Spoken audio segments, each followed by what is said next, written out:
국회의원 2명과 기초의원 3명을 뽑는 보궐선거 투표가 시작돼 저녁 8시까지 진행됩니다. 여야 지도부는 어제 국회의원 선거가 치러지는 경남 지역에서 막판까지 총력 유세전을 펼쳤습니다. 당락의 윤곽은 밤 10시쯤 가려질 전망입니다. 문재인 대통령이 박영선, 김현철, 진영 등 장관 후보자 3명의 인사청문 보고서를 오는 7일까지 보내달라고 국회에 요청했습니다. 보고서를 보내지 않는다고 해도 8일에는 이들 모두를 임명할 것으로 보여서 야당의 반발이 예상됩니다. 민감용 경찰청장이 지난 2013년 김학의 전 차관 내정 전부터 청와대가 관련 범죄 정보를 보고받았다고 밝혔습니다. 또 당시 수사팀은 외부에서 전화를 받고 곤혹스러운 상황이었다며 외압 논란을 처음으로 인정했습니다. 올해 세계 경제가 어려울 것이란 전망이 잇따라 나왔습니다. 세계무역기구 WTO는 올해 무역 성장률 전망치를 당초 3.7%에서 2.6%로 크게 낮췄고 국제통화기금 IMF도 세계 경제가 성장 모멘텀을 잃었다고 진단했습니다. 어제 오후 부산 운봉산에서 발생한 산불이 지금도 계속되고 있습니다.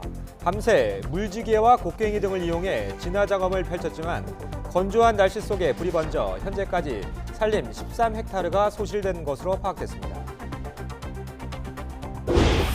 오늘 아침에도 쌀쌀한 날씨가 이어지겠지만 낮부터 포근한 봄 날씨를 되찾겠습니다. 미세먼지 없이 공기는 깨끗하지만 대부분 지역에 건조특보가 내려져 있어서 화재에 주의가 필요합니다.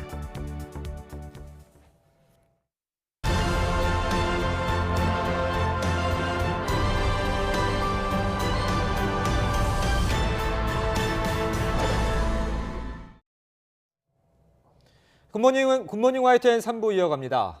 내년 총선의 가늠자 역할을 하게 될 4.3 보궐선거가 오늘 경남 창원 성산과 통영 고성 등 두 곳에서 치러집니다. 여야 모두 사실상 사활을 걸었던 만큼 결과에 따라서 정치권도 요동칠 것으로 보이는데요. 국회 연결해서 지금 분위기 알아보겠습니다. 최민기 기자. 네, 국회입니다. 자, 보통 선거 전날은 이 밤 늦게까지 선거전이 펼쳐지는데 어제는 어땠습니까? 네, 어제 여야 모두 마지막까지 바닥 민심을 끌어모으기 위한 마지막 총력을 다했습니다. 이 통영 고성에만 후보를 낸 더불어민주당은 이곳에 화력을 특히 집중을 했습니다.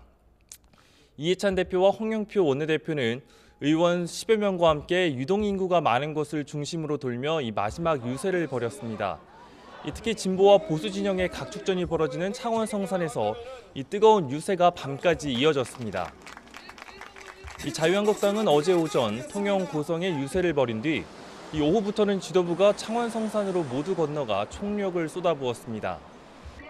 이 황교안 대표는 나경원 원내대표와 함께 퇴근길에 이어 밤까지 유세를 이어간 뒤 이 시내버스 차고지에서 기사들을 만나는 일정으로 이번 선거 운동에 마침표를 찍었습니다. 이 정의당 이정미 대표도 하루 종일 선거 유세를 돌며 강행군을 펼쳤습니다.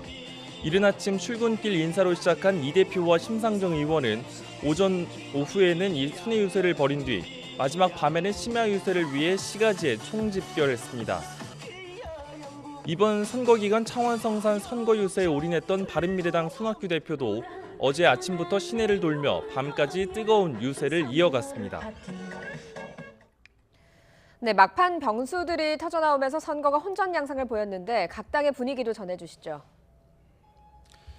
네, 먼저 통영 고성의 경우 선거 막판 이 자유한국당 정점식 후보의 측근, 이른바 기자 매수 의혹이 불거졌습니다.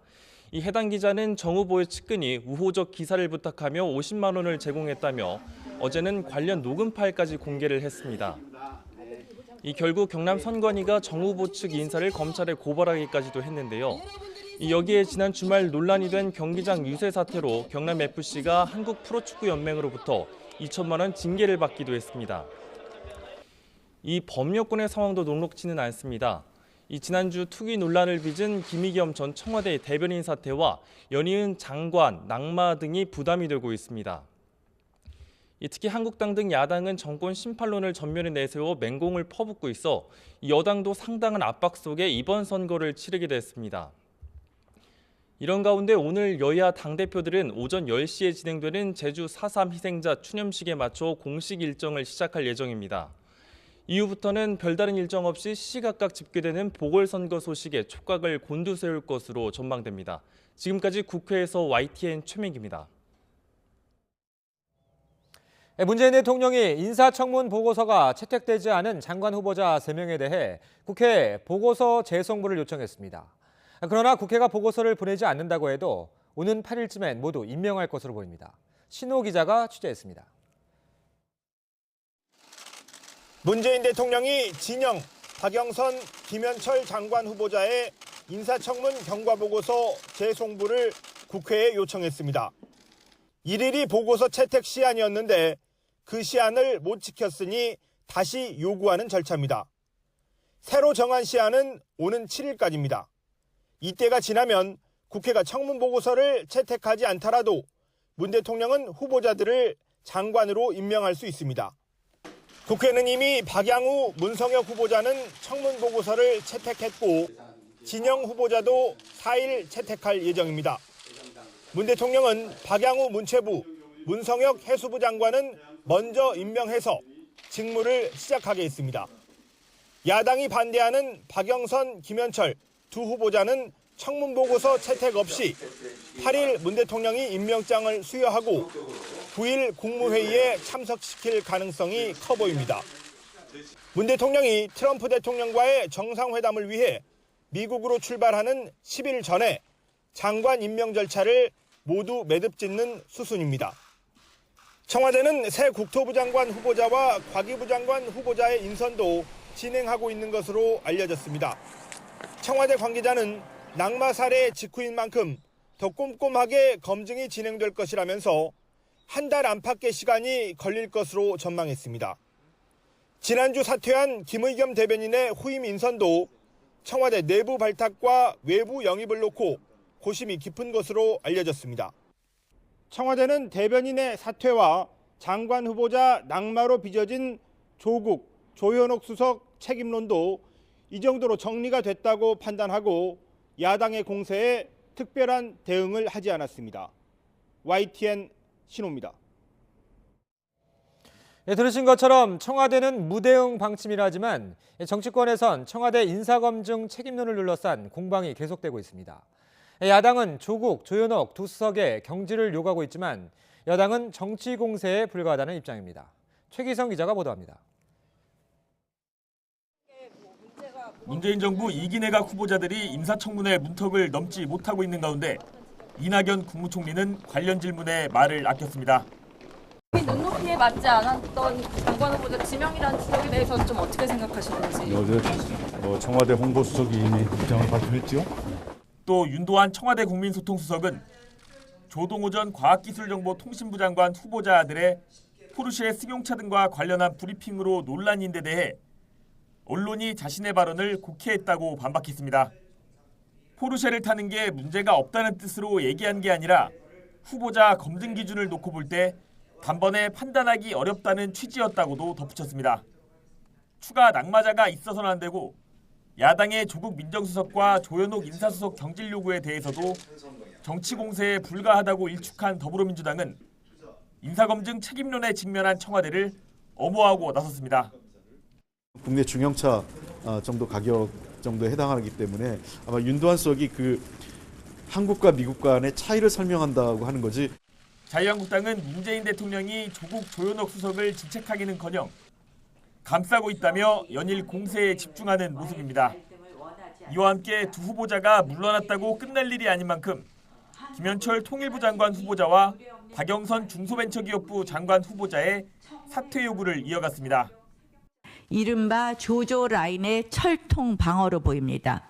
어떤 일이 있어도 이 둘만큼은 내줄 수 없다, 내보낼 수 없다라는 것입니다. 바른미래당 역시 문 대통령이 일방통행하지 말고 여론과 소통하고 야당과 협치하려는 의지를 보여줘야 한다며 김현철, 박영선 후보자의 지명 철회를 촉구했습니다. 조국 수석과 조현옥 수석을 즉시 경질해야 합니다. 또 김현철, 박영선 두 장관 후보자에 대한 지명 철회, 자진 사퇴도 속히 결정해야 합니다. 여기에 오는 4일 열릴 예정인 국회 운영위원회 청와대 업무보고에서도 2기 내각 인사 검증 책임과 조국 수석 출석 여부 등을 두고 여야가 격론을 벌일 것으로 보입니다. YTN 최기성입니다. 오늘 국회에서 탄력근로제 단위기간 확대를 포함해 노동계 핵심 법안들이 논의될 예정이어서 처리 여부가 주목됩니다. 국회 환경노동위원회는 오늘 소위원회와 전체 회의를 잇따라 열고 최저임금 결정 체계를 이원화하는 내용을 담은 개정안과 탄력근로제 단위기간을 확대하는 내용의 근로기준법 개정안을 처리합니다. 더불어민주당은 경사노위 합의한 대로 탄력근로제 단위기간 6개월을 고수하는 반면 자유한국당은 1년을 주장하고 있어서 이견을 좁히기 쉽지 않을 전망입니다. 3차 북미 정상회담 개최 가능성에 대해서 미국은 전진할 준비가 돼 있다고 국무부가 밝혔습니다. 이런 가운데 우리 정부 외교안보 고위 인사들은 잇따라 미 의회와 접촉하면서 북미 대화 재회계를 위한 우리 정부의 중재 역할에 대한 지지를 당부했습니다. 워싱턴에서 김희준 특파원이 보도합니다. 북미 정상이 몇 달 내 다시 만나 실질적인 비핵화 조치를 달성하길 바란다며 3차 북미 정상회담의 조기 개최 가능성을 거론한 폼페이오 국무장관. 미 국무부는 미국이 전진할 준비가 돼 있음을 명확히 한 언급이라고 설명했습니다. Basically, making clear again that the United States is ready to proceed. I wouldn't read any more into it. Our efforts are ongoing. 북한만 마음을 먹으면 언제든 비핵화 협상에 임할 수 있다는 입장을 재확인한 것으로 풀이됩니다. 국무부는 톱다운 방식으로 북미 대화 돌파구를 찾겠다는 우리 정부 입장에 대해 한국을 비롯한 동맹과 긴밀히 공조하고 있다고 강조했습니다. 앞서 김현정 청와대 국가안보실 2차장은 백악관과 한미 정상회담 의제 조율을 마치고 톱다운식 대북 정상외교 추진에 뜻을 모은 것으로 전해졌습니다. 김 차장은 이틀째 미 상하원 의원들과도 접촉을 이어갔습니다. 우리 정부의 비핵화 협상 중재 외교에 대한 지원을 요청하는 행보입니다. 방미 중인 정경두 국방부 장관도 코리 가드너 상원 동아태 소위원장 등 의회 인사들을 두루 만나 한미동맹 균열 우려를 해소하는 데 주력했습니다. 워싱턴에서 YTN 김희준입니다. 유엔 안전보장이사회의 대북 제재 결의가 금지하고 있는 선박 대 선박 이전 방식으로 북한 선박에 석유 제품을 옮겨 실었다는 의심을 받고 있는 한국 국적 선박이 반년 가까이 부산항에 억류 중인 것으로 확인됐습니다. 외교부 당국자는 오늘 유엔 안보리 대북 제재 결의를 위반한 혐의로 지난해 10월부터 한국 국적 선박 한 척의 출항을 보류하고 있다며 관계 당국에서 조사가 진행 중이라고 밝혔습니다. 2000년 건조된 이 선박의 원유 적재 용량은 7,850여 톤으로 한국 국적 선박이 안보리 대북 제재 결의를 위반한 혐의로 출항이 보류된 건 이번이 처음입니다. 3차 정상회담을 희망한다는 미국의 메시지에도 북한은 별 반응이 없습니다. 내부적으로 체제 결속을 위한 시간을 벌면서 곧 있을 한미 정상회담을 지켜본 뒤에 입을 열 가능성이 커 보입니다. 김지선 기자입니다. 북한이 전격 철수한 지 열흘 만에 평소 모습을 되찾은 남북 공동연락사무소. 하지만 일상적인 연락대표 접촉 외에 남북 현안에 대한 본격적인 협의는 멈춘 상태입니다. 북측 전종수 소장은 이번 소장회의에 참석하지 못하게 되었다는 점을 우리 측에 미리 통보했습니다. 북측에서 특별한 사유를 저희에게 전달하지는 않은 것으로 알고 있습니다. 북한은 남북관계뿐 아니라 3차 정상회담을 희망한다는 미국을 향해서도 이렇다 할 반응을 내놓지 않고 있습니다. 하노이 회담 결렬 이후 한 달 동안 최선희 외무성 부상이 김정은 위원장의 결정이 머지않아 있을 것이라고 예고한 게 전부입니다. 김정은 체제 2기가 시작되는 이번 달 11일 최고인민회의를 앞두고 체제 결속을 도모하면서 시간을 벌고 있는 것으로 분석됩니다. 미국과 마주 앉기에 앞서 중국, 러시아 등 우방국과 협력을 강화할 가능성이 큰 가운데 북러 정상회담 준비 움직임도 계속되고 있습니다. 최근 스페인 북한 대사관 공격으로 주목을 받은 반북단체 자유조선과 미국 FBI 간 연계설을 대미 협상 카드로 쓸 가능성도 거론됐습니다. 그럼에도 북한이 공식적으로 문제제기를 했다라는 것은 앞으로의 북미 간의 협상에서 미국 연루설을 좀 제기하면서 협상에 또 유리한 고지를 차지하기 위한 협상용으로도 활용할 수 있다라는 여지를 비친 것이라고 생각합니다. 하노이에서 북미 간 높은 장벽을 확인한 북한은 미국을 상대할 체력을 키우며 오는 11일 한미 정상회담 결과를 지켜본 뒤 입장을 밝힐 가능성이 커 보입니다. YTN 김지선입니다. 문재인 대통령이 비무장지대 DMZ를 평화 생태 관광지로 만들겠다는 구상을 밝혔습니다. 임성호 기자가 자세히 보도합니다. 문재인 대통령이 취임 후 처음으로 관광 전략 회의를 주재했습니다. 문 대통령은 관광 수요 증가의 핵심 열쇠로 한반도 평화를 꼽았습니다. 연간 300만 명 넘는 관광객이 찾은 DMZ 안보 관광에 평화와 환경을 더하는 구상을 밝혔습니다. 세계 유일의 분단국가, 지구 최후의 냉전지 한반도는 역설적으로 평화관광, 환경 생태관광으로 도약할 수 있습니다. 때맞춰 정부도 조만간 관련 부처 합동으로 DMZ 평화 둘레길 개방 방안을 발표할 것으로 알려졌습니다. 경기도 파주와 강원도 고성, 철원 등 세 곳에서 출발해 DMZ 안으로 들어가는 둘레길을 조성하는 것이 골자인 것으로 전해졌습니다. DMZ를 실질적인 평화지대로 만들자는 지난해 4.27 판문점 회담 합의 사항의 후속 조치로 볼 수 있습니다. 지난해 9.19 남북군사합의에서 약속했던 DMZ 공동유해 발굴 작업은 북측에 답신이 없어서 남측 지역에서 우리 군만 먼저 시작했습니다. 지뢰 제거와 기초 발굴 작업을 진행하다가 북측이 호응해 올 경우 공동 발굴로 전환합니다.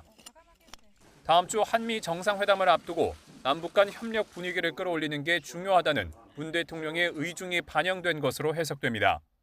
남북 관계와 북미 관계의 선순환 등 한반도 평화 프로세스를 진전시키기 위한 한미 간 공조 방안에 대해 깊은 논의를 하게 될 것입니다. 문 대통령은 남북 관계 발전은 북미 관계의 부수 효과가 아니라 비핵화를 촉진하는 동력이라고 강조해 왔습니다. DMZ 평화 관광이나 둘레길 같은 아이디어도 북미 간 대화 재개의 분위기를 조성하는 데 보탬이 될 것으로 전망됩니다. YTN 임성호입니다. 네, 오늘은 낮부터 한결 포근해진 봄 날씨를 만끽할 수 있겠습니다. 다만 아침 저녁으로는 여전히 공기가 쌀쌀해서 큰 일교차에는 주의를 하셔야겠는데요. 현재 서울의 기온은 2도로 평년 기온보다 3도가량이 낮습니다. 하지만 낮에는 14도까지 기온이 10도 이상 껑충 올라서 포근하겠고요. 오늘도 대기 확산이 원활해서 전국의 공기는 깨끗하겠습니다. 오늘 전국의 하늘 표정은 비 소식 없이 맑겠습니다. 다만 밤부터 모레까지 동해안과 산간에는 초속 20m에 달하는 돌풍이 불 것으로 보이는데요. 어제부터 서울 등 전국 대부분 지역으로 건조주의보가 확대된 상태입니다. 메마른 날씨에 강한 바람이 불면서 작은 불도 크게 번지기 쉬우니까요. 불씨 관리 철저히 해주시기 바랍니다. 오늘 낮 동안 기온이 크게 올라서 포근하겠습니다. 서울 14도, 광주와 부산 15도, 대구 16도로 어제와 비슷하거나 조금 높겠습니다. 당분간 기온은 오름세를 보이면서 맑고 따뜻한 봄 날씨가 이어지겠고요. 일요일에는 전국에 비가 오면서 건조함이 어느 정도 해소되겠습니다. 낮 기온이 크게 오르면서 일교차가 점점 크게 벌어지고 있습니다. 면역력이 떨어지기 쉬우니까요. 건강관리 잘해주시기 바랍니다. 지금까지 YTN 야외 스튜디오에서 박현실입니다.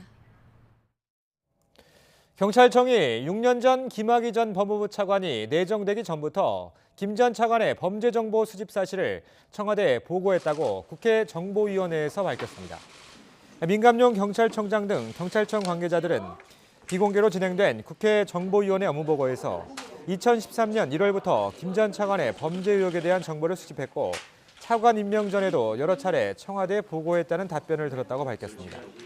민 청장은 또 수사 외압 의혹에 대해 당시 수사 담당자들이 전화를 받고 곤혹스러운 상황이었다고 진술하고 있다면서 다만 외압에 휘둘리지 않고 공정하게 수사했다고 말했습니다. 김학의 전 차관에 대한 검찰 재수사는 얼마 남지 않은 문무일 검찰총장 임기에 맞춰 속도전으로 진행될 전망입니다. 조만간 고강도 강제 수사가 예상되는 가운데 수사 대상으로 거론되는 핵심 당사자들은 잇따라 사표를 제출했습니다. 조성호 기자의 보도입니다. 김학의 사건 검찰 수사단은 문무일 검찰총장의 특명에 따라 수사에 나섰습니다. 특수통 여완섭 검사장을 직접 수사단장 자리에 앉히면서 철저한 수사를 지시한 것도 문 총장입니다. 문 총장은 책임지고 자신의 임기 안에는 수사를 마무리하겠다는 방침으로 알려졌습니다. 임기는 오는 7월 25일까지 넉 달가량 남아 있습니다. 하지만 인사청문회 등을 고려해 통상 한두 달 전에 검찰총장 후보자가 내정된다는 점을 고려하면 실제 수사할 수 있는 기간은 2달여로 줄어듭니다. 여 단장이 첫 기자간담회에서 최대한 신속하게 수사하겠다고 밝힌 것도 이런 현실적인 상황을 고려한 걸로 풀이됩니다. 하지만 검찰이 전방위로 사건을 들여다보는 과정에서 새로운 인물이나 의혹이 나와 수사 범위가 넓어질 가능성도 큽니다. 따라서 공소시효 문제 등으로 검찰 과거사위원회가 먼저 수사를 권고한 김학의 전 차관의 뇌물 의혹이나 박근혜 청와대의 수사 외압 의혹을 밝히는 데 속도를 낼 전망입니다. 이런 가운데 수사 대상자로 꼽히는 인사들의 사표 제출도 잇따르고 있습니다. 지난 2013년 경찰 수사 때 외압을 넣었다는 의혹이 제기된 이성한 전 경찰청장이 몸담았던 법무법인을 그만뒀고 과거 사위가 외압 당사자로 지목해 수사를 권고한 이중희 전 청와대 민정비서관도 근무하던 김앤장 법률사무소에 최근 사표를 냈습니다. 검찰의 압수수색 등 강도 높은 수사가 예상되는 상황에서 소속 로펌에 부담을 주지 않으려는 걸로 보입니다.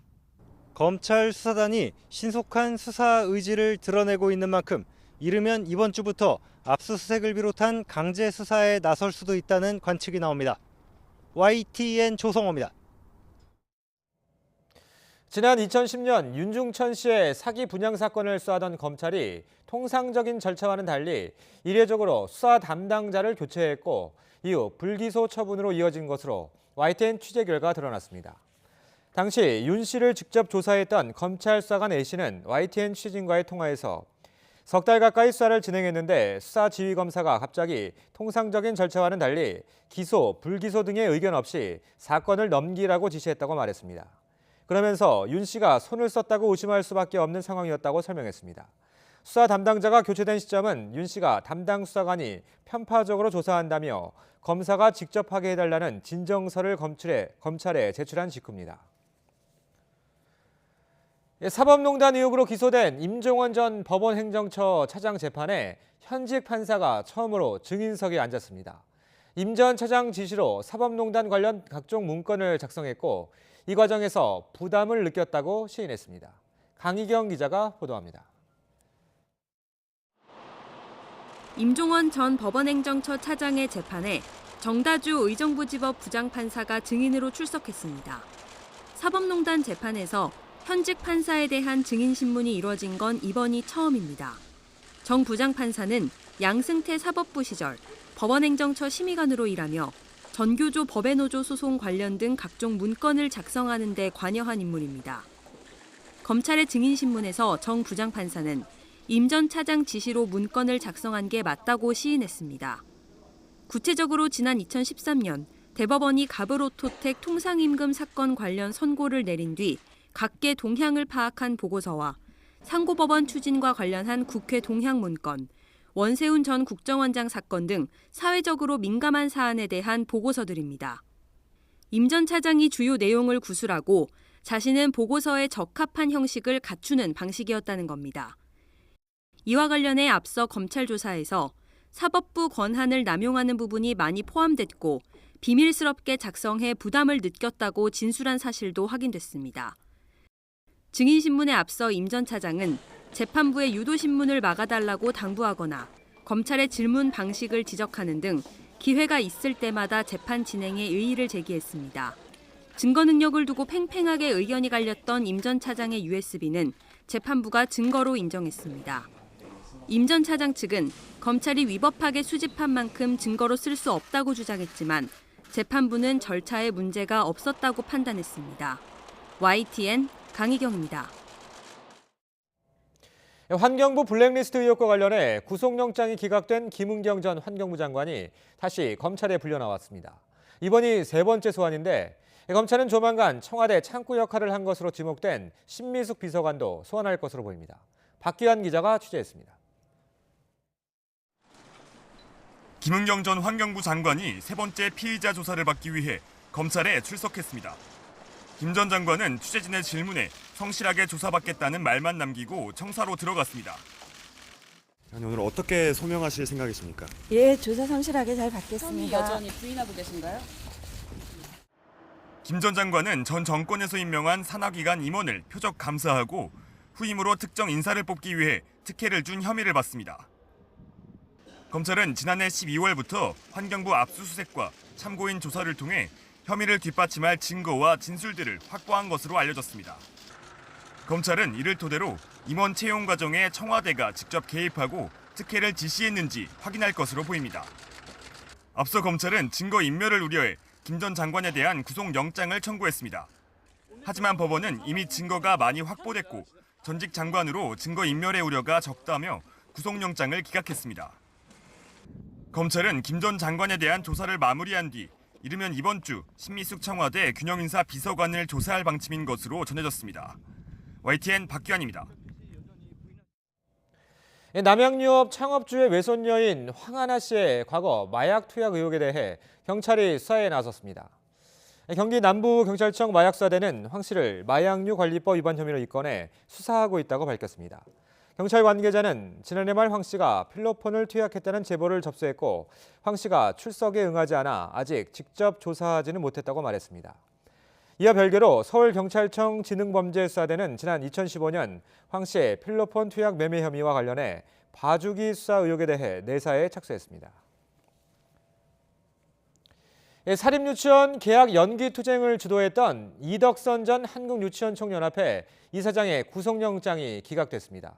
유치원 돈을 유용한 혐의 등이 적용됐던 건데 검찰 수사에 일부 차질이 불가피해 보입니다.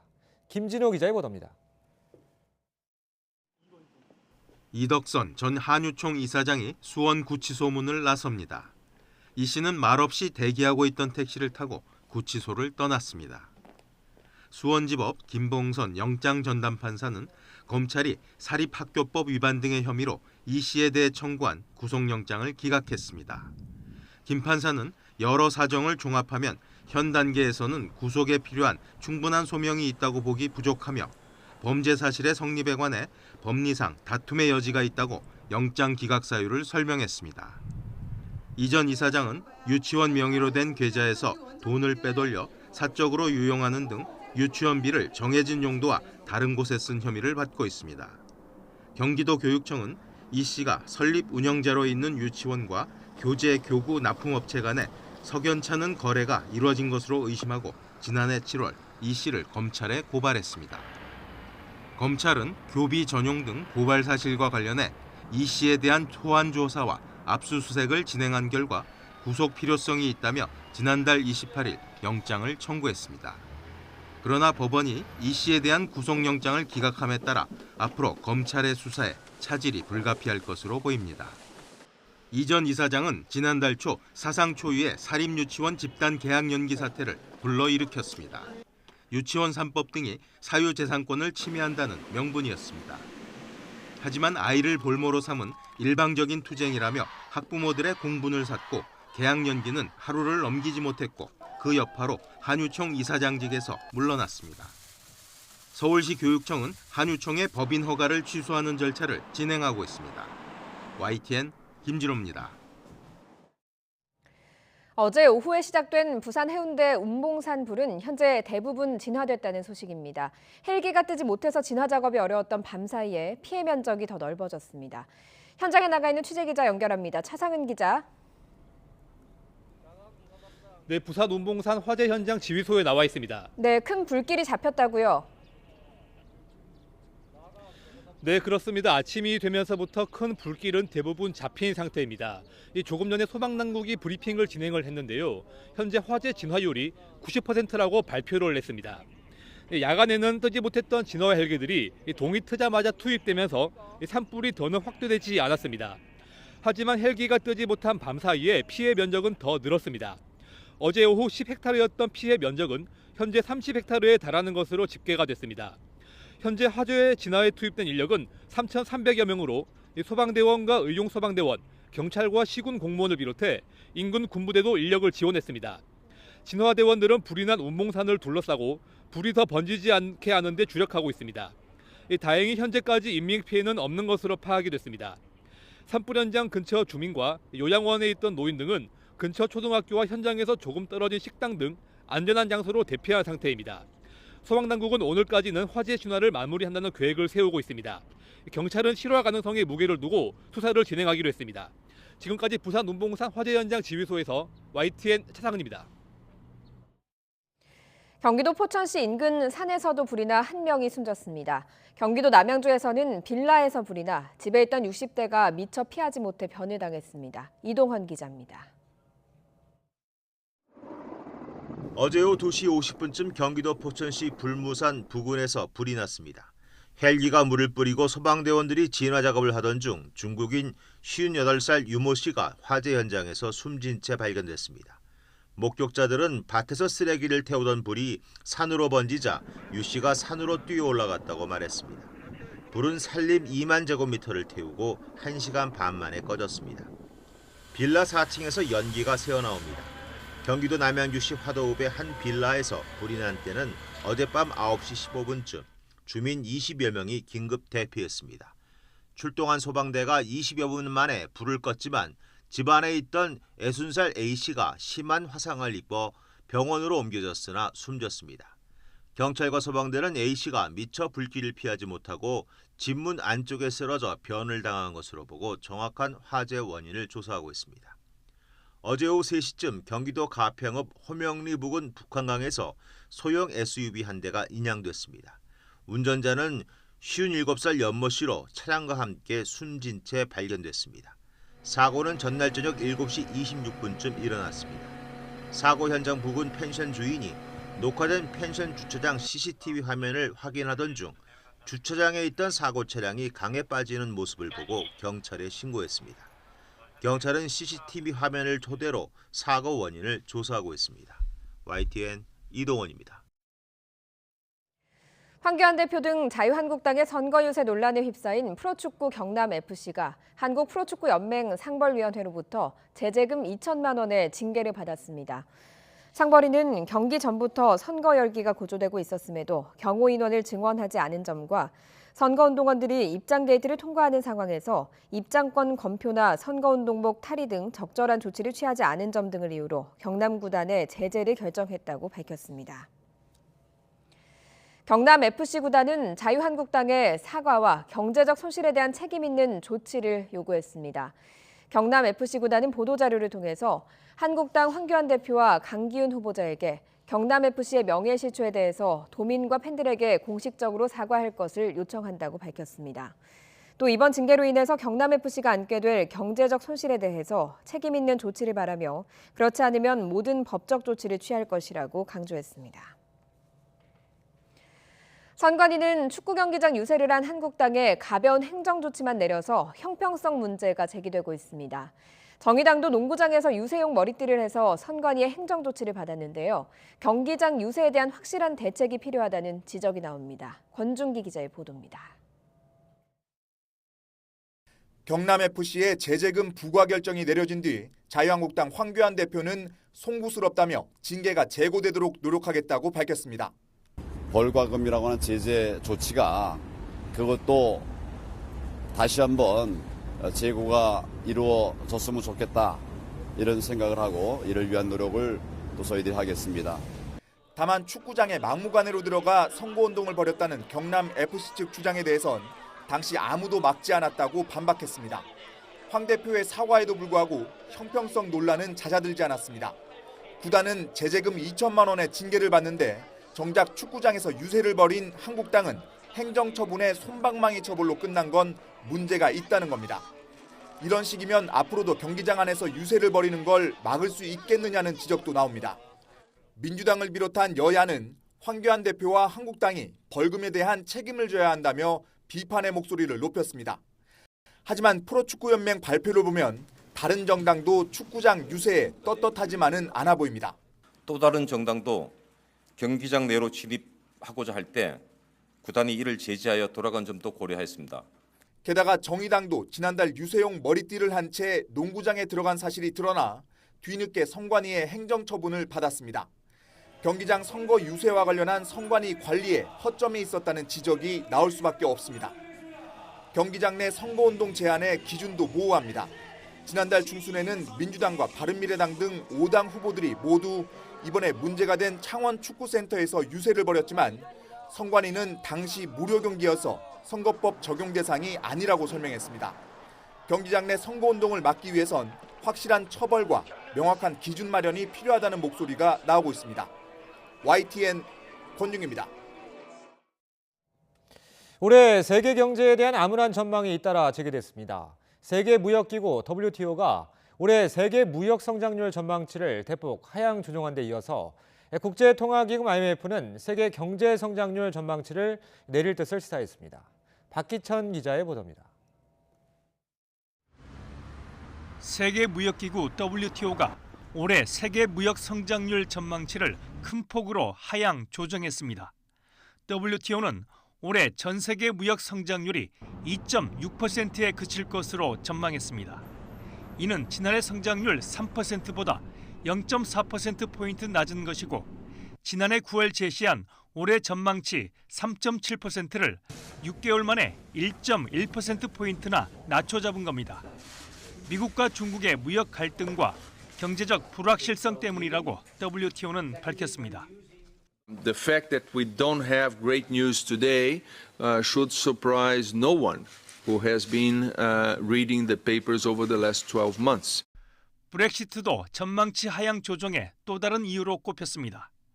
영국이 아무런 합의 없이 유럽 연합을 탈퇴하는 이른바 노딜 브렉시트가 현실화할 경우 WTO가 가장 낮게 예측하는 1.3%까지 추락할 수 있다는 우려도 제기됐습니다. 이런 가운데 IMF도 세계 경제 성장률 전망치를 하향 조정할 것임을 예고했습니다. It has since lost further momentum, as you will see from our updated forecast that will be released exactly a week from today. 라가르드 총재는 가까운 시기에 경기 침체가 오지는 않겠지만 추세상으론 경기가 하강 국면에 들어갔다고 진단했습니다. YTN 박기천입니다. 공무원과 군인에게 지급해야 할 연금 충당 부채가 눈덩이처럼 늘면서 국가 부채가 1,700조 원에 육박한 것으로 나타났습니다. 뭐가 문제인 건지 오인석 기자가 설명해 드립니다. 장래에 공무원과 군인에게 국가가 지급 의무가 있는 연금 충당 부채를 포함해 국가 부채는 지난해 말 1,683조 원으로 최근 몇 년 동안 크게 늘었습니다. 특히 공무원 연금과 군인 연금을 합친 연금 충당 부채는 940조 원으로 전체 부채의 56%나 됐습니다. 연금 충당 부채는 지난해 94조 원이 증가하는 등 최근 3년 동안 무려 280조 원이나 급증했고 이는 국가 부채 증가로 직결됐습니다. 연금 충당 부채는 미래의 연금 수입은 계산하지 않고 지출만을 고려해 현재 가치로 산출한 추정치로 국민 세금으로 반드시 갚아야 하는 나라 빚과는 다른 개념입니다. 공무원과 군인이 내는 연금, 기여금 등이 지급액보다 부족할 경우 그 부족액은 정부에서 부담하도록 규정하고 있습니다. 정부는 연금 충당 부채가 급증한 것은 저금리에 따른 할인율 하락세가 큰 영향을 미친 것으로 분석했습니다. 하지만 공무원 수 증가는 장기적으로 국가 부채에 영향을 주는 요소라는 게 전문가들의 지적입니다. 1년에 국가에서 나가는 돈이 3조 8천억이 추가로 나갑니다. 공무원 규모가 늘어나면 정부가 보전해줘야 될 돈도 더 늘어나니까 이래저래 재정에서도 부담, 부채로서도 부담 다 증가하고 있다 이렇게 볼 수 있겠죠. 지난해 중앙정부와 지방정부가 반드시 갚아야 할 빚인 국가 채무는 전년 대비 20조 5천억 원 늘어난 680조 7천억 원으로 집계됐습니다. 이에 따라 국민 한 명의 평균 빚은 1,319만 원에 달했습니다. 또 지난해 세계 잉여금 13조 원 가운데 쓰고 남은 돈은 600억 원을 조금 넘는 것으로 나타나 추가 경정 예산 재원 확보를 위한 적자 국채 발행이 불가피할 것으로 보입니다. YTN 오인성입니다.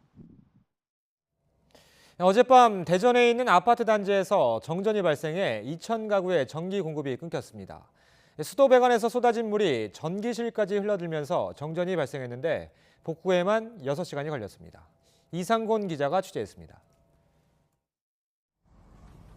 아파트 주민들이 사용하는 공간이 물바다로 변했습니다. 바로 밑에 있는 지하 전기실 천장에서는 쉴 새 없이 물이 떨어집니다. 어젯밤 9시쯤 대전시 석봉동의 한 대단지 아파트 변압기에 물이 들어가면서 아파트 2,000여 세대의 전기 공급이 끊겼습니다. 주민들은 큰 불편을 겪었습니다. 밥을 하다가 이제 밥솥이 중간에 멈춰가지고 이제 밥을 못 먹고 나왔고요. 이제 꽃샘추위다 보니까 이제 좀 잘 때 좀 감기나 이런 걸리지 않을 걱정이고요. 또 냉장고가 지금 시간이 오래되면 상하지 않을 걱정이고. 갑작스런 정전에 주민 2명이 승강기에 갇혀 있다 구조되기도 했습니다. 일부 아파트 주민들은 복구가 늦어지고 제대로 된 안내방송조차 없자 관리사무소와 동대표를 찾아가 항의했습니다. 방송한다고 했는데 왜 약속을 안 지키는 거예요? 입주민을 멀리 보고? 전기실까지 흘러든 물은 아파트 1층에 있던 수도꼭지와 연결된 배관이 빠지면서 쏟아져 나온 것으로 확인됐습니다. 전기실 밑으로는 그 방수가 잘 돼서 물이 안 들어가야 되는데 이제 어떻게 하다 보니까 물이 들어간 것 같습니다. 크랙 난 부분으로. 그래서 그것이 지금 현재 저희들 그 변압기 쪽에 피해를 준 상황이고, 임시 복구 작업은 6시간 만에 모두 마무리됐습니다. 아파트 주민들은 정전으로 인한 어둠과 막바지 꽃샘추위에 시달리며 힘겨운 밤을 보내야 했습니다. YTN 이상곤입니다. 이른바 승리 정준영 사건을 수사하는 경찰이 문제 카카오톡 대화방에 함께 있었던 가수 로이킴을 조만간 참고인 신분으로 조사할 계획입니다. 서울경찰청 광역수사대는 로이킴과 소환 일정을 조율하고 있다고 밝혔습니다. 경찰은 로이킴을 상대로 단순히 대화방에 유포된 영상을 보기만 했는지 촬영이나 유포에 가담했는지 확인할 계획입니다. 39년 전 강원도 고성 앞바다에서 침몰한 해경 경비정 72정으로 보이는 선체가 발견됐습니다. 속초해양경찰서는 지난달부터 탐색을 벌인 결과 사고 지점 부근 수심 100m 바닥에서 72정으로 추정되는 선체가 파악했다고 밝혔습니다. 속초해경 60톤급 경비정인 72정은 1980년 1월 거진항 동쪽 5km 해상에서 경비함과 충돌하면서 침몰해 대원 17명 전원이 실종됐습니다. 국방부가 군경의 진압으로 무고한 양민들이 희생된 제주 4.3 사건에 대해서 유감을 표명할 것으로 보입니다. 사건 발생 72년 만입니다. 김세호 기자가 보도합니다. 제주 4.3 사건은 지난 1948년 4월 3일 발생한 소요 사태를 시작으로 1954년 9월 21일까지 7년 7개월 동안 군경의 진압으로 무고한 양민이 희생된 사건입니다. 국방부는 지금까지 4.3 사건을 군경이 무장봉기를 진압한 것이라는 입장을 유지했습니다. 반면 4.3 관련 단체와 유족들은 이 과정에서 무고한 양민이 희생됐다며 공권력의 책임을 강조해왔습니다. 결국 국방부는 공식 입장 발표를 통해 유감 표명을 할 것으로 알려졌습니다. 국방부 당국자가 공식 사과를 하는 겁니까? 어떤 형식으로든 입장 표명이 있을 것으로 알고 있습니다. 군의 입장 표명은 사건 발생 72년 만으로 유족들의 입장을 고려했고 4.3 특별법 정신을 존중한 것이 그 배경이라고 설명했습니다. 하지만 지난 2000년 4.3 특별법이 제정되고 고 노무현 대통령까지 공식 사과를 한 이후에도 입장을 바꾸지 않은 이유에 대한 설명은 내놓지 않았습니다. 4.3 관련 시민단체와 유족 등은 당사자인 군 역시 대통령과 마찬가지로 공식 사과를 해야 정부의 4.3에 대한 입장이 일관성을 가질 수 있다고 지적했습니다. 유감 표명보다는 실질적으로 그 제주도민들에게 진심 어린 사과를 하는 게 올바른 정부의 표명이 아닌가 그런 생각을 합니다. 4.3 사건에 대한 군의 유감 표명이 70여 년간 지속된 논란을 해소할 수 있을지 주목됩니다. YTN 김세호입니다. 신라시대 왕궁인 월성을 둘러싼 해자에서 나무방패와 소형 목재 배 모형이 발굴됐습니다. 1600년 전에 제작된 것으로 추정되는데요. 비교적 온전한 형태로 발견됐습니다. 허성준 기자입니다. 신라시대에 만들어진 소형 목재배 모형입니다. 40cm 정도의 크기의 뱃머리와 뱃꼬리가 정교하게 표현돼 있습니다. 비슷한 시기 제작된 2점의 고대 방패. 날카로운 도구로 기하학적 무늬를 새기고 붉은색과 검은색으로 칠했습니다. 모두 신라 왕궁에서 행해지던 의례와 관련된 것으로 추정됩니다. 불을 놓은 흔적이 있고 이러한 것들이 이제 강에다 띄운 그런 모양을 담고 있기 때문에 의례가 확실하고요. 방패 같은 경우에도 그러니까 의장, 그러니까 우리가 마치 이제 치장하듯이 그런 의장용으로 사용됐을 가능성을 배제할 수 없습니다. 신라 천년의 역사를 품은 월성해자. 종이가 발명되기 전 중요 기록을 담은 목관을 비롯해 당시 씨앗과 열매 등 식물 자료 수십 점이 출토됐습니다. 해자는 월성 주변의 바닥을 판 뒤 일정한 간격으로 나무 기둥을 세우고 그 사이를 판재로 연결해 물을 채웠습니다. 높이 3m의 나무 기둥이 발견될 정도로 대규모 토목 공사였습니다. 이 물속에 잠겼을 때 이 해자에 있던 진흙들이 이 유물을 감싸서 그 공기를 차단했던 역할을 한 것으로 보고 있습니다. 그래서 이러한 공기가 차단된 유물들이 그대로 땅에 묻혀서 1500년, 1600년을 이어져서 경주 월성해자 발굴조사 성과는 이번 주 열리는 서울 한성백제박물관 특별전에서 직접 확인할 수 있습니다. YTN 허성준입니다. 음원 강자 볼빨간 사춘기가 새 앨범으로 11개월 만에 돌아왔습니다. 봄만 되면 사람들이 다시 찾아서 저작권료가 연금처럼 나오는 걸 뜻하는 이른바 봄 연금송을 노린다고 하는데요. 볼빨간 사춘기의 새로운 노래 먼저 들어보겠습니다.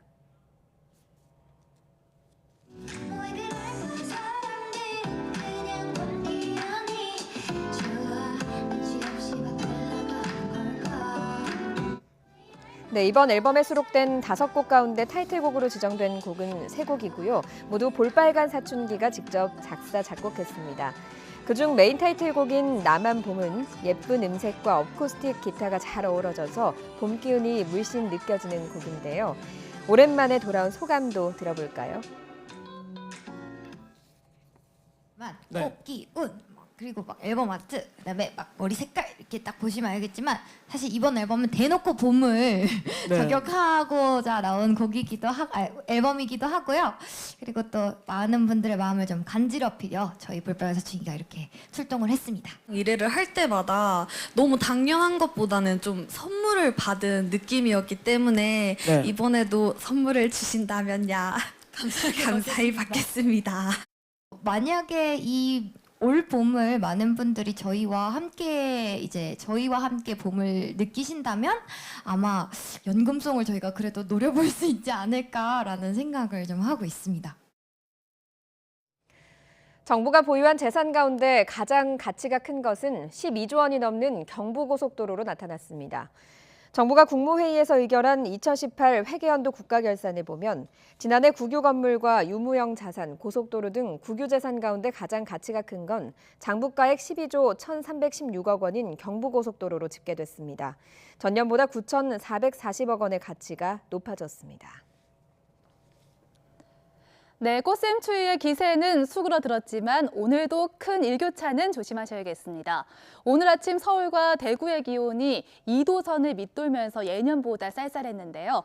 낮에는 10도 이상 기온이 껑충 오르면서 일교차가 크게 벌어지겠습니다. 오늘 서울 낮 기온은 14도, 대구는 16도까지 오르면서 어제보다 조금 더 포근하겠습니다. 오늘 일교차에 대비해서 나오실 때는 두툼한 외투보다 얇은 옷을 여러 겹 겹쳐 입으시는 게 좋겠습니다.